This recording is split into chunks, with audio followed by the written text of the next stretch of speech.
Constant fix, এগুলো কখনো পরিবর্তন হবে না। যেমন জীবন, আপনার মৃত্যু, আপনার হায়াত ইত্যাদি ইত্যাদি। এরপর একটা পয়েন্ট আছে ওয়াল কদরি খায়রিহি ওয়া শাররিহি, তাকদীরের ভালো মন্দ। এখানে জাস্ট অল্প কিছু কথা বলছি। কিছু কিছু বিষয় আছে তাকদীরে যেগুলো, কিছু বিষয় আছে যেগুলো ঝুলন্ত মুআল্লাকা, এগুলো ভালো কাজ দিয়ে পরিবর্তন হয়, দোয়া দিয়ে পরিবর্তন হয়, নেকির কাজ দিয়ে, তাকওয়া দিয়ে পরিবর্তন হয়। যেমন কেউ যদি আত্মীয়তার সম্পর্ক বজায় রাখে, তার রিজিক বাড়বে, তার হায়াতে বরকত হবে। এই যে কোরআনের কথা বললাম, কেউ যদি কোরআন বেশি বেশি তেলাওয়াত করে, কোরআন নিয়ে বেশি বেশি গবেষণা করে, তার হায়াতে রিজিকে বারাকা আসবে।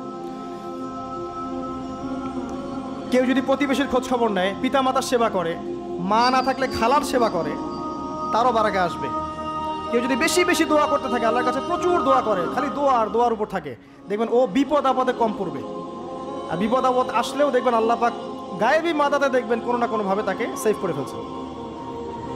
কারণ দোয়া দিয়ে তাকদীর পরিবর্তন হতে পারে। আর কিছু বিষয় কনস্ট্যান্ট, এগুলো পরিবর্তন হবে না। এখানে কিছু মানুষ বলেছে তাকদীর বলতে কিচ্ছু নাই, মানুষ যা করবে তাই পাবে।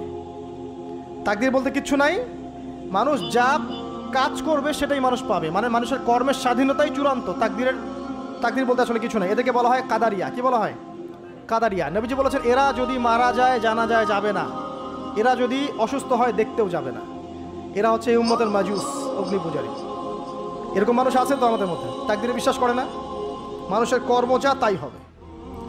এটা দলিলও আছে আবার কোরআনে, ওয়ালাইসা লিল ইনসানি ইল্লা মা সাআ, মানুষ তার চেষ্টার বাইরে কিছু পাবে না। এটা হচ্ছে গরুর লেজ ছাগলের পিছনে লাগানো, আর ছাগলের লেজ গরুর পিছনে লাগানো, বাতিল কিয়াস, ইবলিসের মতো। আর একদল আছে যারা মনে করে কর্মের স্বাধীনতা বলতে কিচ্ছু নাই, তাকদীরই সব, যা আছে ভাগ্যে তাই হবে। আমার কাজের কোনো স্বাধীনতা নাই, আল্লাহ চাইলে ভালো করতে পারবো, না চাইলে পারবো না। চুরি করছি কেন? আল্লাহ তাকদীরে লিখছিলেন তাই চুরি করছি। জেনা করলাম কেন? ঘুষ খাইলাম কেন? দুর্নীতি কেন করে? আল্লাহ লিখছেন তাকদীরে তাই।